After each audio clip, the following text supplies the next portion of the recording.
Ja, hej, du har plingat på hos mig. Hej, jag undrar om du skulle vilja köpa dammsugare? Ja, det låter gott. Vad kostar den?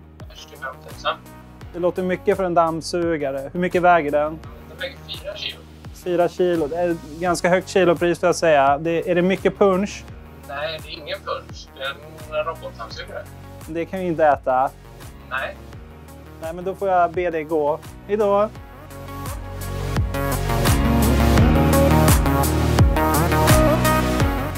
Ja, hej och välkomna till Linet. Det är jag som är Johan och idag ska vi kika på Arlo Doorbell. Den här lilla skapelsen som jag har framför mig. Det är en smart dörrklocka som du kopplar samman med ditt Arlo-system. Med andra ord så behöver du alltså en Arlo basstation och du kan koppla samman den med en kamera. Doorbell har ingen egen kamera utan är alltså tillbehör till din nuvarande setup. Den funkar tillsammans med alla kameror förutom Go, Q och Baby. Med andra ord funkar den med de som har en basstation och ett paket. Så den här blir som en del av det ekosystemet. Den har inbyggd rörelsesensor och mikrofon samt en högtalare. Med andra ord så kan du ha den som en sensor. Den kan aktivera både kamerorna men även dina security lights. Och under CS så lanserade ju Arlo konceptet Works with Arlo. Däribland så finns det ju smarta lås såsom Danalock. Den här kommer inte direkt styra den, men du kan ju styra Danalocken genom din Arlo-app. Med andra ord får du till exempel någon som kommer och ska lämna en hemleverans och du inte är hemma. Plingar de på den så plingar du dels i huset om du har en dörrklocka inkopplad.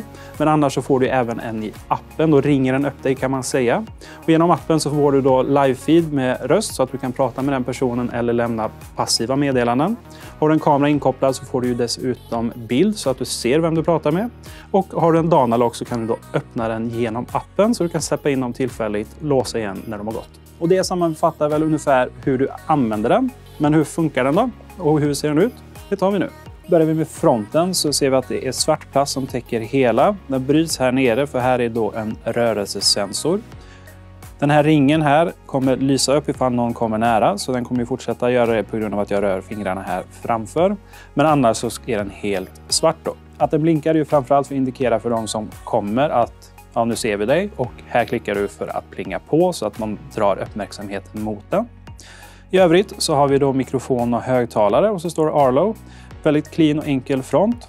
Samma enkla utförande gäller egentligen runt hela. Här har vi bara vit plast i ett litet böjt hölje. Och på baksidan så ser vi att det är en tvådelad konstruktion, en lucka här. Denna luckan sitter fast med en enda liten skruv. Det ingår en liten skruvdragare här med 2 olika storlekar. Detta är ju då för att kunna använda alla skruvar som ingår till den här lilla enheten. Så vi bara skruvar loss den. Den ramlar inte av utan den bara hänger lös istället. Så går det att plocka loss på baksidan. Om vi börjar med att kika på själva baksidan så ser vi att vi har 4 stycken skruvhål. Vi har 2 stycken här där det sitter skruvar förmonterade. Drar vi upp dem här så ser vi att det helt enkelt är ett kontaktdon. Och detta är nämligen för att man kan installera Audio Doorbell rakt in i ditt existerande system. Både mekaniskt och digitalt så länge det kör på vanliga kontakter. Så denna fäster du då rakt in här. Inga konstigheter, precis som en vanlig dörrklocka. Men det går att välja. Vill du inte köra mekaniskt eller digitalt så går det även att köra en helt trådlös variant. Till exempel Arlos egna Chime som både är en siren och en dörrklocka-jet. Sedan så har vi 2 stycken ytterligare skruvhål med gummibussningar och detta är ju för att fästa direkt mot väggen. Med andra ord fäster du den här på väggen och sen så hakar du bara i din lilla doorbell. Som sådant så kommer den isolera runt hela kanten och så skruvar du åt den här bak under. Och anledningen till varför du vill kunna öppna den är för att kunna byta batterier snabbt och smidigt. Det är bara en skruv för att lyfta av hela konstruktionen. Det är vanliga AA-batterier och ska ge upp till 1 års användning. Sedan finns det även en liten switch här för om du ska köra mekaniskt, trådlöst eller utan dörrklocka så du bara anpassar efter det. Och så har vi även en liten synknapp här ifall du någonsin skulle behöva köra en manuell synkning. Det här är ju i princip ren plug and play. Arlo-systemen är ju väldigt enkla att använda. Men det finns ändå en synknapp ifall du skulle behöva det. Och dörrklockan är gjord för att sitta utomhus så den är väderbeständig. Klarar regn alldeles galant. Men väl värt att tänka på är temperaturerna. Den klarar upp till 45 och ner till minus 20. Så är du en av det fria folket som bor norr om muren så är det ju bra att ha det i åtanke ifall du ska sätta den på något utsatt ställe. Och det här är ju en smart dörrklocka som man kopplar genom basstationen.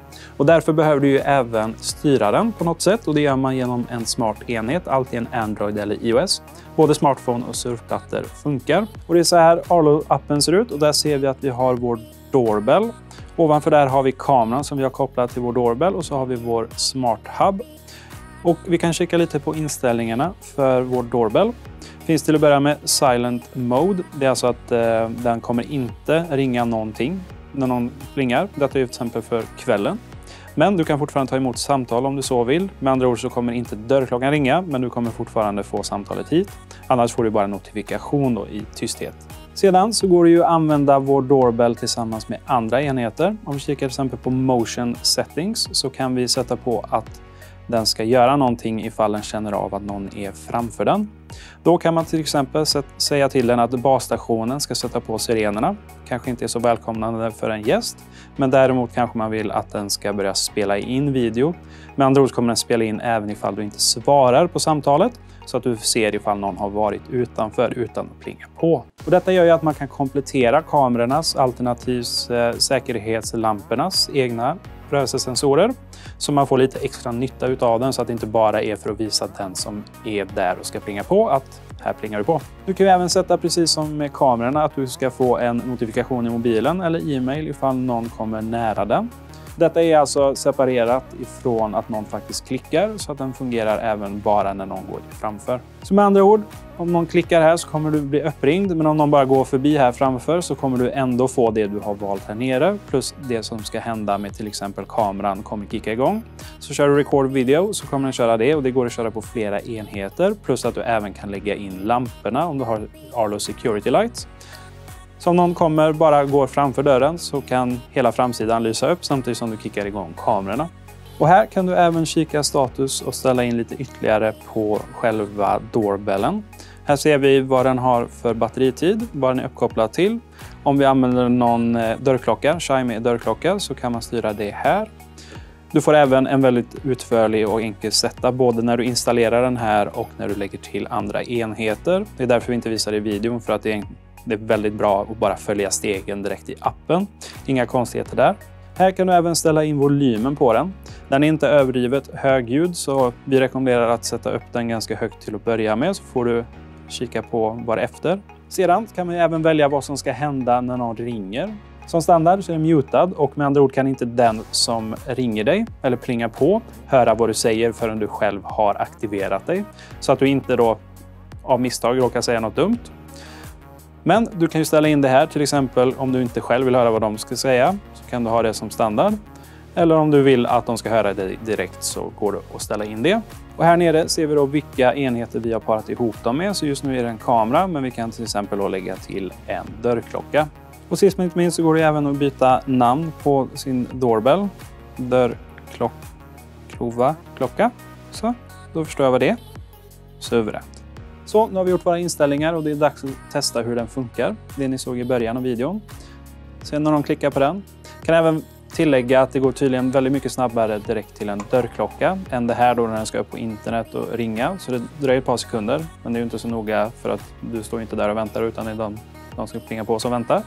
Då får du i alla fall upp det som ett samtal. Rundgång. I alla fall, så här ser det ut då. Du får video live. Om jag lyfter på armen så kommer den. Japp. Om jag vinkar lite bakåt så ser ni att det är live. Här då så kan jag ta bort muten på mig själv för jag faktiskt vill prata, men då blir det rundgång så jag skippar det. Samma med högtalare, så just nu hör jag inte vad som säger där, men trycker jag där så kommer jag höra det. Men vi har också färdiga små meddelanden. Till exempel vill man avhysa någon direkt så tar man sorry not interested. Så kommer den då komma där. Jag kan testa igen. Bara vi tar, kan jag hjälpa dig? Och på det sättet då så slipper du prata med folk du inte vill prata med. Just nu är den bara på engelska, men under våren 2019 kommer det även svenska. Men tills vidare får du förlita dig på att den som plingar på då kan lite engelska. Alternativt så får du göra det där lite läskiga och faktiskt prata med dem. Så nu har jag lagt på och vill inte prata med mig själv något mera. Men om jag ringer mig själv och inte svarar, vad händer då? Vi ser här. Trycker på decline. Jag vill inte prata med mig själv nu. Så nu sa den till mig att om jag trycker igen så kommer jag spela in ett röstmeddelande som skickas till personen jag har försökt plinga på hos. Bla bla bla bla. Bla bla bla. Bla. Blö. Det verkar som den spelar in ett fast antal sekunder, ungefär en halv minut, och sen så bryter den när den inte hör något mer. Så nu fick vi en notifikation då att jag har pratat in ett röstmeddelande till mig själv, så som en frisk människa gör. Och denna kan man då komma åt senare genom Arlo-appen. Så är du bortrest ett bra tag och har folk som ofta kommer att plinga på, så får du en trevlig överraskning när du öppnar Arlo-appen och får en massa fina hälsningar om att till exempel ha glömt att tvätta bilen eller klippa gräset. Och det var det vi ville visa med nya Arlo Audio Doorbell. Ett trevligt tillbehör till ett redan brett och välfungerande ekosystem. Enkelt att använda och du får bra tillförlitlighet. Och värt att notera är ju att Arlo kör ju en gratis prenumeration som ger dig 5 enheter med upp till 7 dagars synkning i molnet automatiskt. Denna räknas inte som en enhet utan lägger sig extra. En kamera räknas som en enhet, men det här är då ett tillbehör till en enhet. Så du kan lägga till de här utan att använda upp dina 5 enheter. Med andra ord, sitter du redan på ett system där du har 5 kameror så är det ingen extra kostnad för prenumeration om du kör på en Doorbell. Och kör du inte redan Arlo för säkerheten hemma så är det här ytterligare en anledning och ytterligare ett välkommet tillskott till ekosystemet. Vi har ju bland annat gjort vår sommarstugevideo där vi sätter upp Arlo i en sommarstuga om du vill kika lite mer på hur själva grundsystemet fungerar. Men om du istället vill leva på den farliga sidan så lämnar jag det här så ses vi i nästa video. Jag är Johan på Inet med Arlo Audio Doorbell. Vi ses då. Hej då. Ja, hej.